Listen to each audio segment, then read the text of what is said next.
Hello, everybody. Welcome to another fantastic episode of Youth Connect. I'm Aiden. I'm Kevin. I'm Logan. I'm Jeffrey. And again, welcome to our Youth Connect.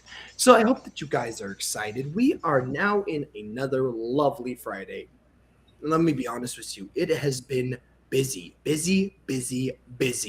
And with that busyness, we always have to do our Youth Connect. We have a little bit of fun stuff where we do a whole bunch of news. You got cooking knowledge, live music, interesting facts, gaming news. And honestly, it's definitely not your normal, typical news show. Anyways, my co-hosts today are, of course, Logan, Jeff, and Kevin, and of course, myself, Aiden, and I will start us off and bring you some gaming news.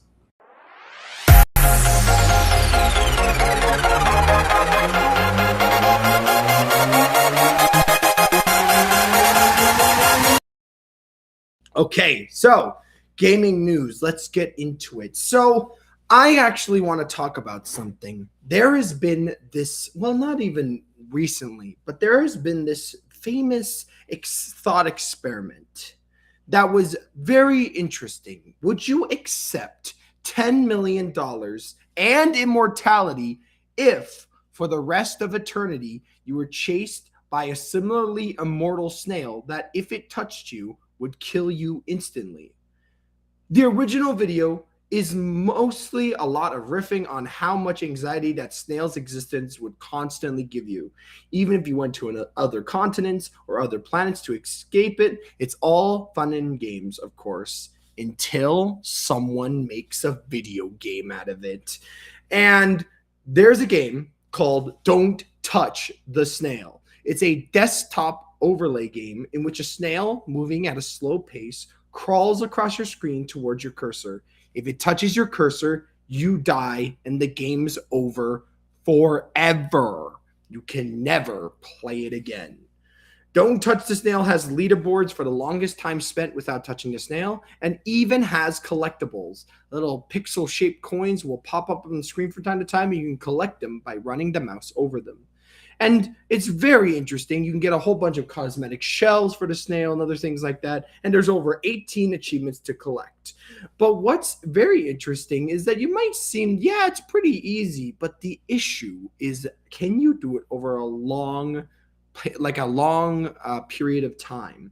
Of course, it's pretty basic stuff. It's made for babies, of course. But the reality is that most people do not pay attention while they use the computer, or we leave the mouse somewhere and forget where it is. The snail would crawl atop all of your browser windows, and just to make sure that it can be seen. And very interestingly, this game is very exciting. Not for the fact that you have to, that something amazing is going to happen, but more so the fact, can you keep the snail away from your cursor? Because remember, guys, if you lose, the game is done forever. Even if you uninstall and reinstall, the game will remind you that the snail touched your cursor. Now, actually, jokingly aside, there actually used to be a video game virus based on the exact same thing. If the snail touched your cursor, it would delete all of your system data.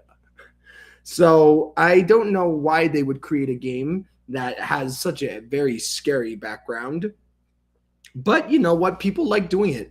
I've seen some people say that they've lasted multiple hours. One person only made it to 37 minutes and 19 seconds. So I don't know about you, but I might need to try. I need to try out Don't Touch the Snail, because I feel like I could last maybe, I'd say maybe an hour, maybe even 2 hours if it was on Saturday. But I don't know. This is definitely a very interesting game per se. Not much so for something that I would do, but I think maybe as like a challenge by a friend, I would definitely try it out.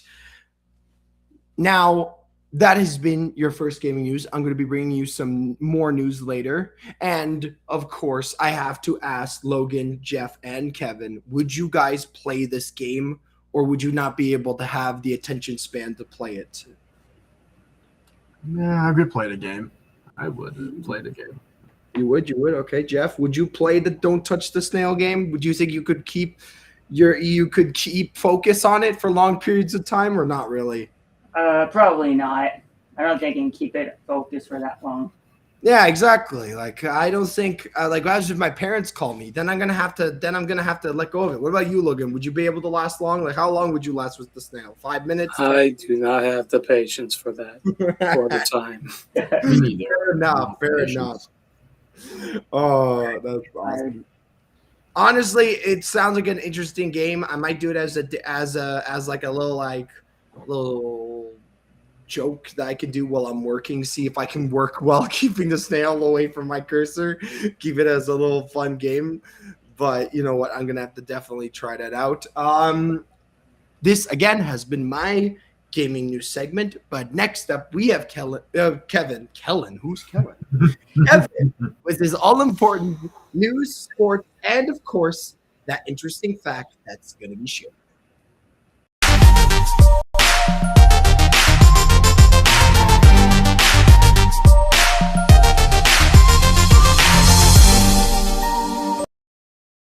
Everyone, welcome to Youth Connect News. I'm the host, Kevin Aruja.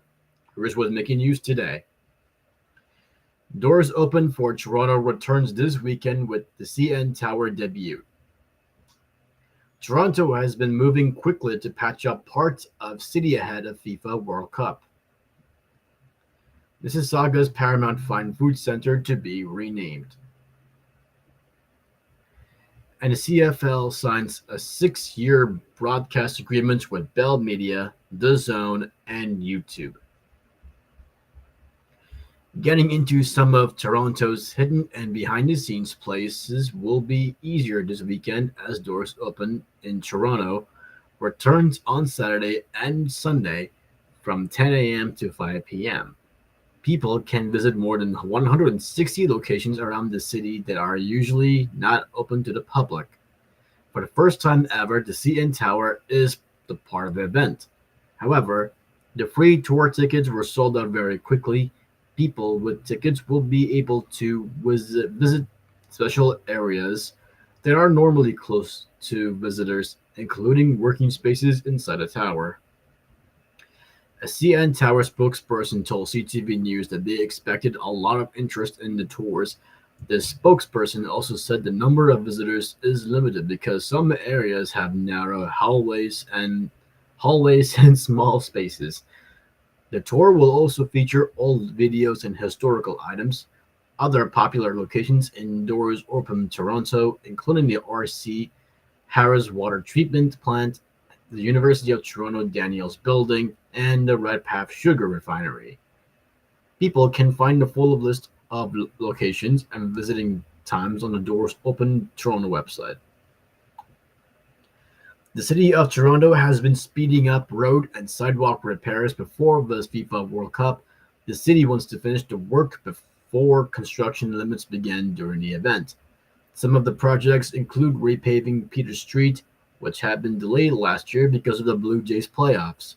The work was finished quickly and included new concrete barriers for bike lanes in some areas, repaving the intersection of King and John Streets, rebuilding busy sidewalks near Sankofa Square, replacing paving stones around St. Lawrence Market, completing other repair and maintenance work across the city, including around Cafe TO patio areas, to prepare for the World Cup. Construction on major roads and in some parts of the city will be limited from May 1st to July 31st, while Toronto hosts 6 games. Because city construction projects often take a long time, some residents may wonder why this work is being finished faster than usual. And experts said big events like the World Cup can sometimes push cities to focus too much on making areas look nicer instead of fixing important infrastructure. But these events can also help speed up needed repairs and improvements if the money is used wisely. Mississauga's biggest sports and entertainment arena is getting a new name after the city ended its deal with Paramount Fine Foods. The city says the restaurant's company owes more than $1 million in unpaid fees, but the company's founder says the claim is misleading. On Tuesday, the city announced that the Paramount Fine Foods Center will temporarily be called the Mississauga Sports and Entertainment Center starting June 1st. The city is now looking for new sponsors for the arena's name. The city says Paramount Fine Foods owns about $1.6 million. Despite the name change, events and activities and the arena will continue as normal while signs and information are updated. The city also said it will take over food services at the venue. The arena is home to the Raptors 905, the Toronto Raptors minor league team. Later on Tuesday, Mohamed Faki, sorry for name butchering, said in a social media post that he was disappointed by what he called a misleading statement from the city. He said, Paramount has been ready to pay for more than 6 months, and it has been working with the city to end a partnership in a way that would not cost taxpayers money. Carolyn Parish also released a statement saying the city plans to take legal actions to recover the $1.6 million it says is owed. And in sports news, Canadian Football League Commissioner Stuart Johnston wanted the new TV and streaming deal ready before the 2026 season. On Thursday, the league announced its biggest media deal ever. The CFL signed a new 6-year agreement with the Bell Media starting in 2027. The deal also adds The Zone as a new broadcast and streaming partners in Canada and internationally. YouTube will also help show some CFL content. The league did not see exactly how much the deal is worth, but a source told the Canadian press that all parts of the agreement together are worth about $500 million. The CFL said this is the most valuable media deal in league history. Right now, the CFL has a TV deal with the TSN that pays about $50 million per year. The deal ends after the 2026 season. The CFL US TV agreement with CBS Sports Network also expires after the season. The Zone Canada will introduce a Saturday Night Football exclusively each week of the regular season, as well as a Saturday night playoff game in each of the first 2 rounds. And YouTube, an American online video sharing platform, will carry live preseason games, excluding Bell Media and the Zone contest, enhance CFL combined net coverage and all access unscripted series. In today's weather forecast, we have mainly sunny conditions this afternoon. The temperature is now 25 degrees. And tomorrow we will have sunny. The temperature will be 19 degrees. And moving forward for the interesting fact, I'm going to talk about this year was 2026 FIFA World Cup. The 2026 FIFA World Cup will be the 23rd FIFA World Cup, the quadrennial international men's soccer championship contested by the national teams of the member associations of FIFA. The tournament will take place from June 11th to July 19th, 2026. It will be jointly hosted by 16 cities, 11 in the United States, 3 in Mexico, and 2 in Canada. The tournament will be the first FIFA World Cup to be hosted by 3 nations and the first to include 48 teams, an expansion from 32 previously. So I've got 6 interesting facts about the 2026 FIFA World Cup. The first fact is host countries, jointly hosted by Canada, Mexico, and the United States. This is the first time the Men's World Cup has been hosted by 3 nations and the first to span multiple countries since 2002. The second fact is match format. The expanded 48-team format means teams will be divided into 12 groups of 4. Teams now need to win 8 matches to lift the trophy, with the introduction of a brand new round of 32. The third fact is the final. The championship match will be held on July 19th, 2026 at MetLife Stadium in East Rutherford, New Jersey, which is near New York City. The fourth fact is soccer legends. Yes, the 2026 tournament has massive international longevity, with the potential final World Cup appearance for all-time greats like Lionel Messi, and of course Cristiano Ronaldo. The fifth fact is tickets. Yep, we all need tickets. Official match tickets are available via the FIFA Direct Sales platform, with prices ranging from roughly $60 to nearly $11,000, depending on the fixture and seat category. And the last fact is Canada's debut. This tournament marks the first time in Canada has ever hosted or co-hosted the Men's FIFA World Cup. With that, we come to the end of my segment. Tune in for next week's news, weather, and your favorite topic of the week is Interesting Fact. This is Kevin Aruja, and it's back to you, Aiden. You know, I have been hearing about the World Cup, and I know that a lot of people are really excited for it. Very interestingly, whenever we have one of these big events, I've heard many things, but I've never heard about, don't get me wrong. Whenever we have World Games, FIFA World Cup, anytime it's a World Game, usually most times, whichever place is hosting it must go through like a little like cleanup. And I'm pretty sure the World Games actually provides a little bit of money to help with that. So it's actually very interesting. Now, for example, Logan and Jeff, are you guys big into FIFA World Sports? Are you not? Do you like soccer? No, yes? No, not really. Okay. What about you, Logan? Not big fan of soccer? Not really either. Okay. So, unfortunately, Kevin, you might be the only fan of soccer, which is, you know what? It's okay. That's the greatest part. Everybody's allowed to have their different opinions on things. But thank you so much. You know what? We got to keep it moving. But thank you, Kevin. Really appreciate it. And it's time to bring into you your good story segment. And today's good story segment is definitely something that's pretty interesting. At roughly 5.5 million, a colony of ground nesting bees that scientists discovered under a New York cemetery may be one of the largest bee aggregations ever documented. Subsequent research showed that bees have likely lived there for more than 100 years, thriving in the cemetery's undisturbed sandy soil. And it's truly an incredible discovery. Rachel Fordyce, I apologize if I'm butchering the name, used to save money by parking at Ithaca's East Hill Plaza and walking through East Lawn Cemetery on her way to work at a Cornell University entomology lab.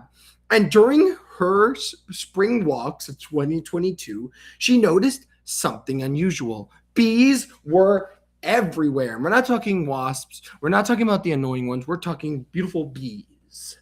And a simple operation led to something that was quite shocking. She said that they were everywhere. The insects were identified as Adrena regularis, commonly known as the regular mining bee, a solitary wild bee species that nests underground and helps pollinate crops and wild plants. And a 100-year-old colony of 5.5 solitary bees across 1.5 acres, which is a lot. According to the researchers, that is comparable to more than 200 honeybee hives and exceeds Manhattan's human population by more than threefold. That is a lot. And to estimate the bees' population and study emergence patterns, researchers used a new monitoring method involving emergence traps.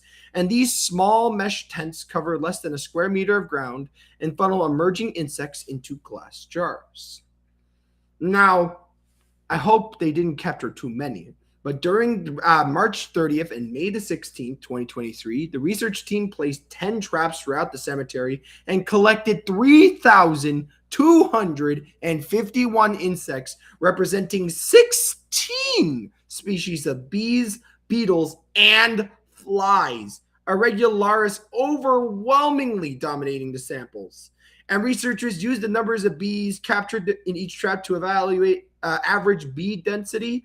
And based on those calculations, the estimated total population ranged from 3 to 8 million bees. They are very shocked at these numbers. So guys, if you are in New York, you should now go towards this amazing thing in the East Lawn Cemetery. It's very interesting, and they have seen these bees for a long time. But you know what's amazing? They have never seen this amount. If these populations are huge and they need protection, if we don't preserve nest sites and someone pays over them, we could lose an instant 5.5 million bees that are important pollinators. And guys, I don't know what to tell you, but in case you didn't know, I know this seems pretty crazy to hear, but there's not a lot of bees in our society. And just to tell you, New York City is mostly buildings. So if we lose 5.5 million bees, they will be losing out on a lot. But I've been hearing that they are planting local flowers to help the bee population grow and to help them populate and kind of spread them out more. I think it's amazing. I think they should build like a little bee. I forget what they're called, like a little manual beehive, and they should just kind of set something up. Of course, obviously, since they're mining bees, they do stay underground, but you know what? They build those human beehives so that they can study the bees. And honestly, I've always found bees to be so amazing. If you guys ever want to watch something that's awesome, you should watch a bee documentary that I watched, and I need to quickly look up the name for you guys. It was a very amazing bee documentary. I absolutely loved it. I'm pretty sure it's called Secret of the Bees. Secret of the Bees again. It was really, really good. It's actually really, really awesome.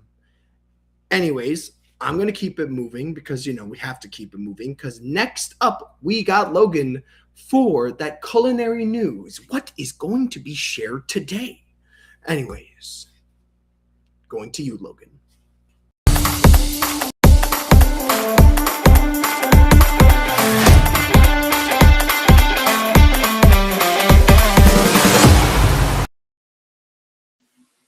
Hello, Youth Connect. I am Logan, and for this week, some cooking news. Ontario has dominated Canada's top 100 best restaurant list.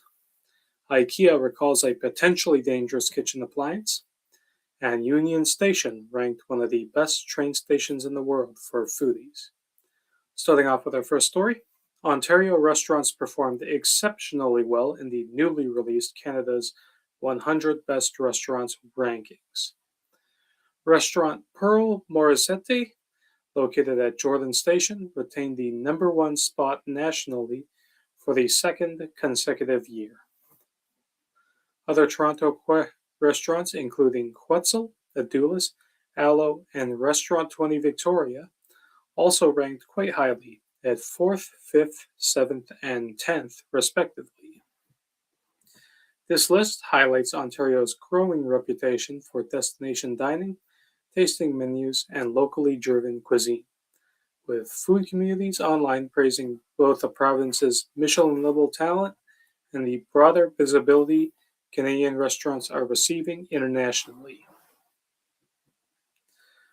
Now for my second story, if you have been to IKEA recently and just so happened to purchase their Waardevol garlic press, you may want to return it and ask for a refund, as IKEA has called for a recall of the kitchen appliance. The Waardevol garlic press is a little handheld device designed to help you crush garlic into a quick, very fine mince by pushing it through a metal grate.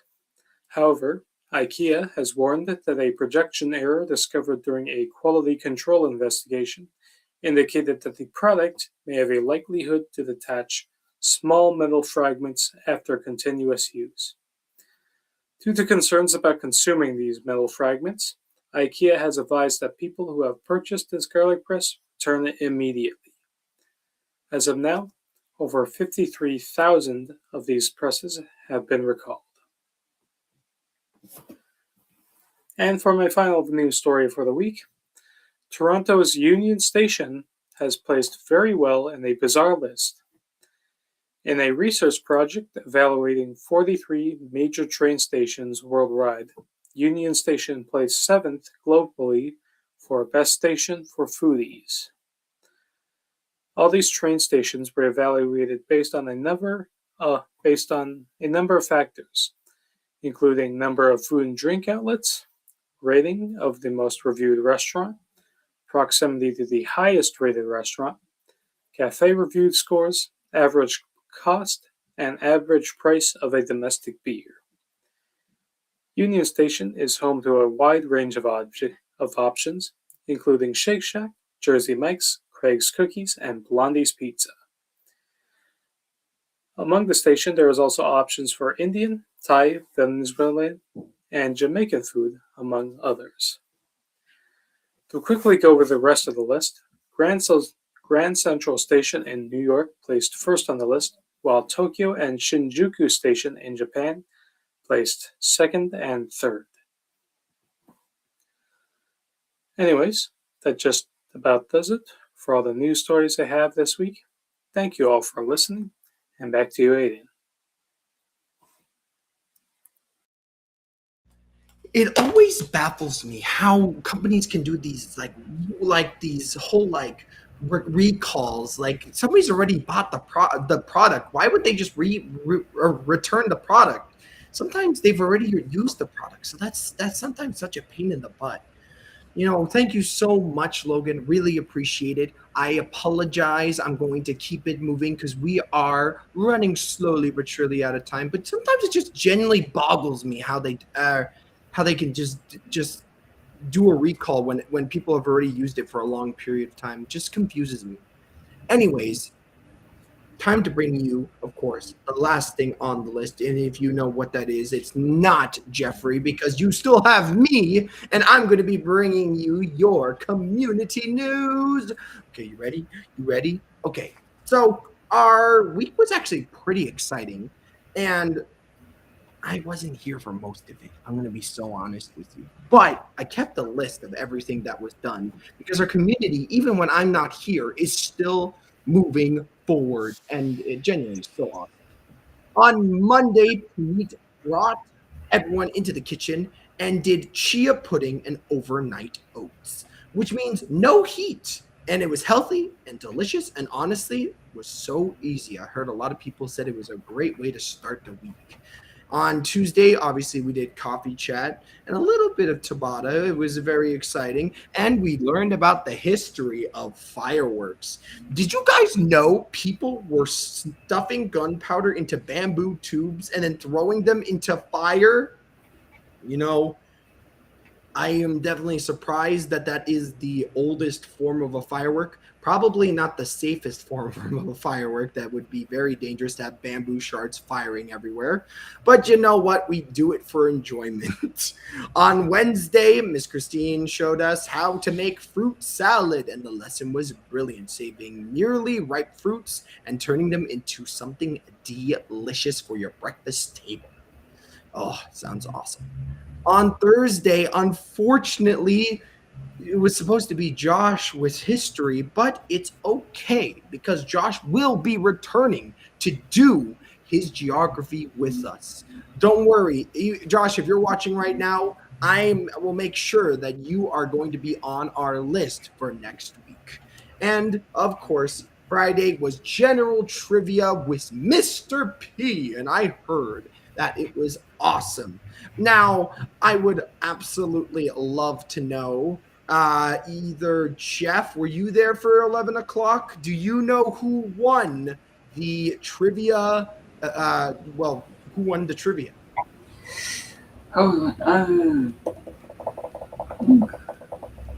I cannot remember.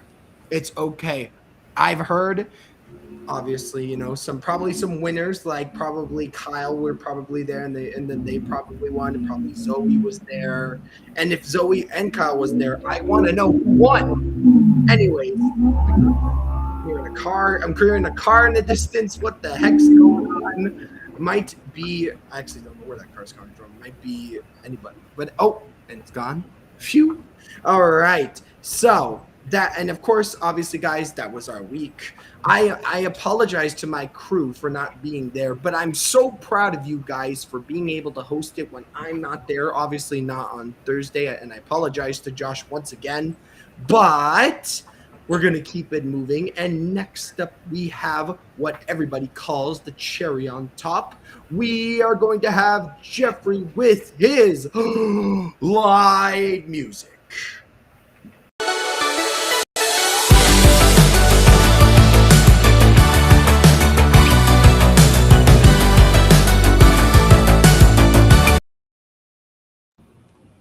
Hello, everybody. How's it going?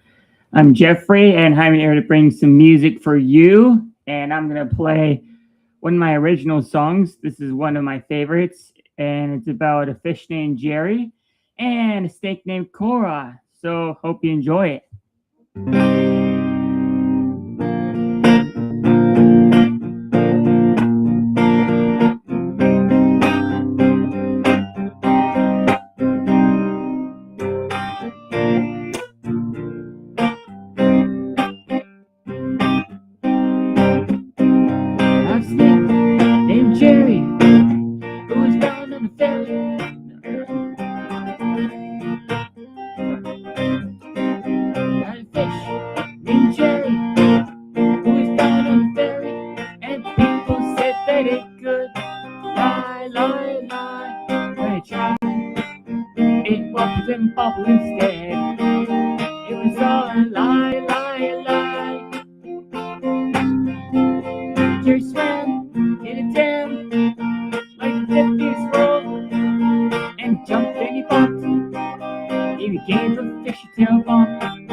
a bar with skin so smooth and shiny and legs so teeny tiny. Go, go, go. When I tried, she slid. No, no, no. Why you gotta be like that, Cora? I thought you could. Wacka, wacka, wacka, wacka. Come on, Cora. Wop, wop, wop. Why you gotta be so bored? Wop, wop, wop. You sweated and wood. I used to dust. Wop, wop, wop.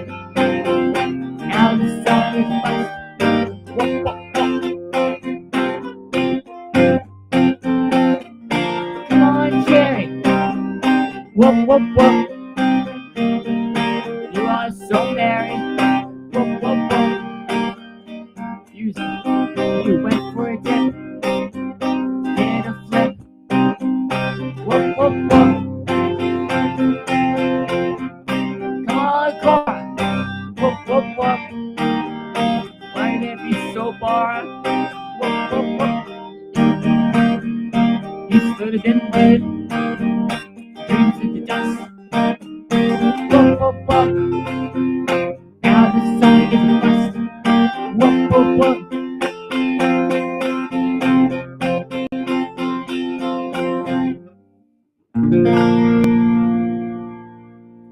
Thank you, everybody. This is Jeffrey, your live musician. I see you all next time, and check out my website, jeffreyinkerman.com. Anyways, back to Aiden. Bye.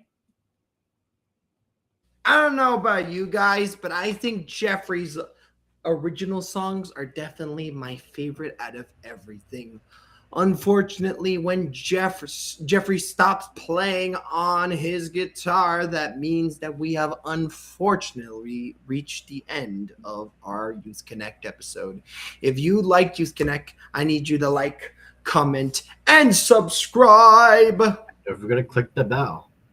Other than that, guys, have an amazing weekend. Do note it is going to be pretty hot during this week, but apparently very cold in the evening. So remember, windows closed during the day and windows open during the night. And we will see you all next time.